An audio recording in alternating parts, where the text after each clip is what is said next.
Alors, dans l'actualité hier, cette nouvelle qui est tombée en fin de journée hier, en ce lundi 30 juin, une excellente nouvelle d'ailleurs pour l'économie de la Côte-du-Sud et du Bas-Saint-Laurent, alors que le contrat initialement attribué à Alstom pour la fabrication du matériel roulant du tramway Tram-Cité, un projet d'envergure dans la région de Québec, sera officiellement maintenu et transféré à CDPQ Infra. Le député de Côte-du-Sud, Mathieu Rivet, qui se disait très heureux de cette décision, c'est Mme Guilbeault qui l'a annoncé, la vice-première ministre, mais aussi elle est ministre des Transports et de la Mobilité durable. On sait que ce projet-là fait encore beaucoup jaser, mais Mme Guilbeault semble déterminée à l'amener à bon port.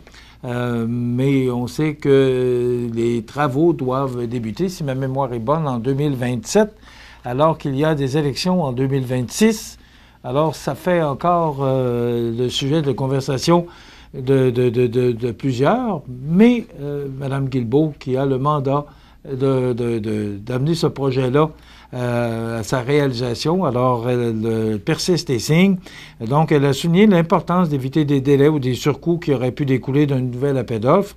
Grâce à cette entente, Alstom sera en mesure de répondre aux nouvelles exigences techniques du projet tout en maintenant des coûts comparables à ceux convenus dans le contrat signé en 2023. Donc, on n'a pas fini d'en entendre parler, mais prenons cette nouvelle-là comme une excellente nouvelle parce que ce sont les employés de la Pocatière qui auront le loisir et le plaisir de fabriquer les wagons là, du tramway de Québec avec Alstom, la Pocatière.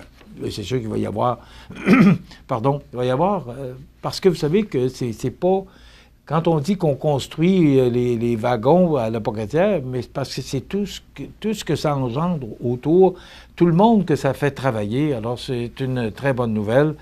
Donc, c'est Alstom de la Pocatière qui aura le contrat de la construction de ce projet de Tram-Cité. La saison estivale des camps de jour 2025 a débuté avec la visite inspirante de la Fondation Laurent Duvernay-Tardy. Ben oui, il était chez nous le 26 juin dernier. Malheureusement, on n'a pas été invité. Je déplore ça un peu, quand même, Laurent Duvernay-Tardy. C'est un bonhomme qui fait beaucoup pour la communauté, la société. Mais regardons le côté positif de la chose, c'est que il était en compagnie de sa conjointe Florence Agathe Dubé-Moreau, coprésident et cofondateur de la Fondation LTT, qui était présent pour souligner le lancement officiel des camps et offrir un appui bien concret aux équipes d'animation de la région. Les animateurs et animatrices du camp de jour ont pu bénéficier d'une formation dynamique offerte par l'équipe de la Fondation. Celle-ci leur a permis d'acquérir des outils pratiques pour intégrer davantage l'art et l'activité physique dans leurs interventions quotidiennes, une façon concrète de contribuer au développement global des jeunes en misant sur leur créativité, leur autonomie et leur bien-être. Donc, cette collaboration avec la Ville de Montmagny, la Fondation LDT, l'Unité régionale de loisirs et de sport, les partenaires pour la réussite éducative en Chaudière-Appalaches, Préca et plusieurs partenaires locaux démontrent qu'en unissant leurs forces, les acteurs du milieu peuvent offrir aux enfants une saison estivale riche en apprentissage, en plaisir et en découverte. Aussi, on apprenait que Mme Rachel Bégin, directrice générale du Centre de services scolaires de la Côte-du-Sud, qui a confirmé l'arrivée de M. Éric Deschênes à titre de directeur général adjoint et directeur des services éducatifs. Il succède à Mme Caroline Rouleau, qui prend une retraite bien méritée après avoir dirigé les services éducatifs, donc fort de plus de 25 ans d'expérience dans le milieu de l'éducation. M. Deschênes, qui est reconnu pour son engagement, son leadership collaboratif et sa connaissance approfondie du réseau scolaire de la région, on avait eu l'occasion de réaliser une entrevue lorsqu'il était directeur de l'école Beaubien. Donc, bravo et félicitations à vous, M. Deschênes. On vous souhaite bon succès dans vos nouvelles fonctions. Et la Fondation André Côté, qui a tenu son assemblée générale le 16 juin dernier dans les locaux du Collège Sainte-Anne de la Pocatière, donc devant les membres et partenaires réunis, un bilan impressionnant de l'année 2024-2025 a été présenté, témoignant d'une organisation bien enracinée et toujours aussi engagée auprès des personnes atteintes de cancer ou de maladies incurables. Donc, c'est assez impressionnant quand on regarde le travail fait par les gens qui gravitent autour de la Fondation André Côté, c'était la Pocatière. 240 utilisateurs répartis dans 19 municipalités, principalement Kamouraska, qui ont bénéficié des services d'accompagnement de la Fondation. Écoutez bien, là, ces services représentent plus de 1625 heures d'accompagnement et pas moins de 23 775 kilomètres parcourus par les bénévoles. Un engagement remarquable qui se traduit aussi par une présence constante dans les médias, dont 13 infolettres qui ont été diffusées à 436 abonnés, 17 entrevues à la radio, une à la télévision, sans oublier les nombreuses publications sur Facebook qui ont rejoint plus de 1500 abonnés. Alors, c'est tout un travail. Bravo à la Fondation André Côté pour le travail qui a été fait. Les revenus qui ont dépassé les 167 000 $.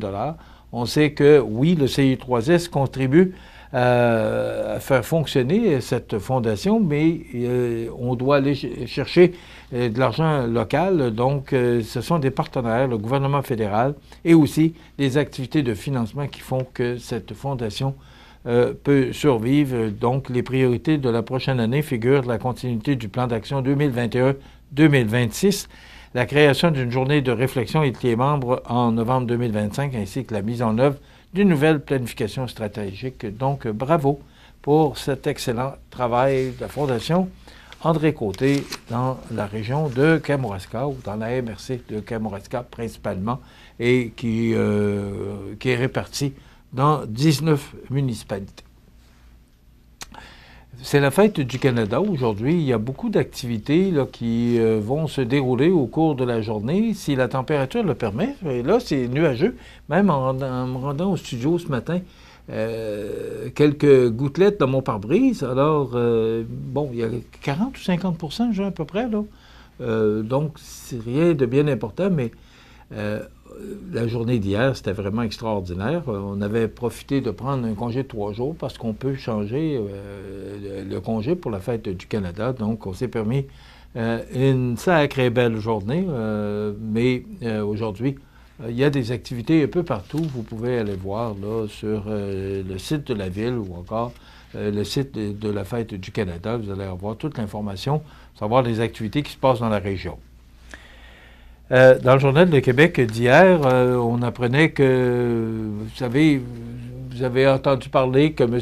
Trump a menacé le Canada. Là, il a fait plus que menacer, c'est qu'il a cessé les négociations là, qui doivent achoper pour le 21 juillet.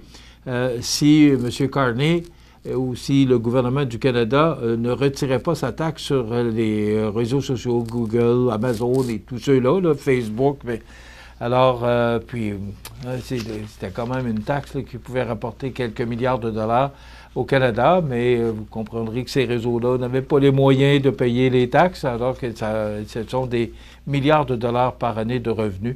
Mais M. Carney a dû reculer et accepter de retirer cette taxe. J'espère que ce sera temporaire. Si les négociations ne vont pas dans le bon sens du Canada, j'espère que M. Carney vont imposer des frais de douane.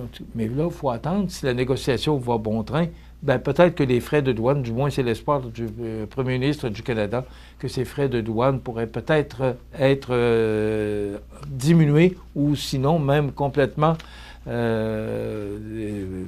partir, enlever, je cherche le bon mot, là. Donc, une histoire à suivre. Mais le président des États-Unis, là, qui fait... on est un peu à la merci du président des États-Unis, mais comme j'entendais ce matin sur les réseaux nationaux, c'est le président des États-Unis, c'est lui le président. Alors, c'est avec lui qu'il faut négocier. Il est protectionnisme et c'est sa ligne de parti qu'il tient à tenir. Alors, on n'a pas le choix, il faut négocier avec lui et tenter, tant bien que mal, là, de s'en sortir du mieux possible. Et il reste 3 ans et demi avec le président des États-Unis, M. Trump. Alors, il faudra faire avec et il faudra trouver les moyens pour, justement, trouver des bons moyens pour être capable de négocier avec M. Trump pour s'en sortir le mieux possible.